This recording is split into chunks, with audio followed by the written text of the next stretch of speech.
បែកបរានក៏បានឆ្លងការបរិស័ទស្រស់ស្រាយរៀបធ្វើអំពើមិញអស់នេះនេះជា vlog ម៉ៃផអូននឹងធ្វើជូ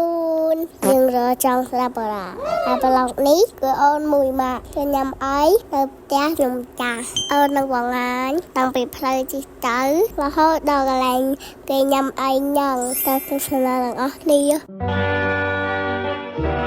ពេលអូនជិះទៅឃើញវាខ្សែខំខាងមានច្បើងហើយយើងជិះក៏ផ្លូវព្រួលរហូតអូបាននំបងបណ្ដូលចិនអើយ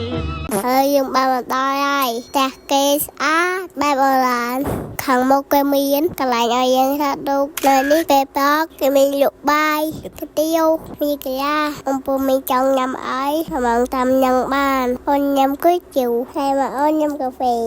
ឡូវមុននឹងចូលដល់ឈុតអូនញ៉ាំអូនខ្ញុំចូលកាមួយម៉ាក់សិនគីង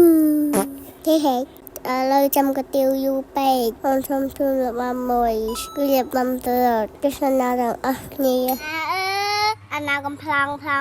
យដល់គ្នាលេងទ្រឹងទាំងចិនបុយសណាជីរោបាំងម៉ែឆា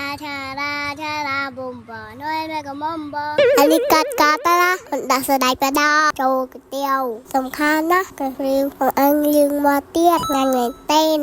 កន្លែងអូនគួយនេះនៅមាត់ថ្លាមានទូមានការរំចង់គឺវាកន្លែងថតរូបស្អាត